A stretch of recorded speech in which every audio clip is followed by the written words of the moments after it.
ఈరోజు మనం టాలీవుడ్ చరిత్రలోనే మైండ్ బ్లోయింగ్ అనిపించిన కొన్ని క్లైమాక్స్ సీన్స్ గురించి మాట్లాడుకుందాం. నెంబర్ 1, పోకిరి.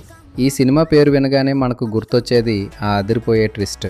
అప్పటి వరకు ఒక లోకల్ గుండా అనుకున్న పండు సడన్గా కృష్ణ మనోహర్ ఐపీఎస్ అని రివీల్ అయినప్పుడు థియేటర్లలో రీసౌండ్ ఎలా వచ్చిందో మనందరికీ తెలుసు. పూరి జగన్నాథ్ గారి రైటింగ్, మహేష్ క్లైమాక్స్ని ఒక రేంజ్కి తీసుకెళ్లాయి. Number 2, Baahubali the beginning. ఇక ఇండియన్ సినిమా రికార్డులను తిరగరాసిన బాహుబలి. కట్టప్ప బాహుబలిని ఎందుకు చంపాడు అనే ఒక్క ప్రశ్నతో దేశం మొత్తాన్ని వెయిట్ చేయించిన రాజమౌళి గారు తెలుగు సినిమా సత్తాని ప్రపంచానికి చాటి చెప్పారు. ఆ క్లైమాక్స్ షాట్ ఇప్పటికీ టాలీవుడ్లోనే one of the best cliffhanger. Number 3, మనను mega power star Ram Charan. కెరీర్లోనే one of the best movie రంగస్థలం.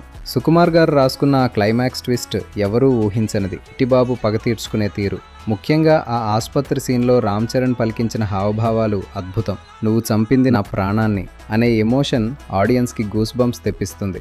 మరి మీకు నచ్చిన బెస్ట్ క్లైమాక్స్ సీన్ ఏంటో కింద కామెంట్స్లో చెప్పండి.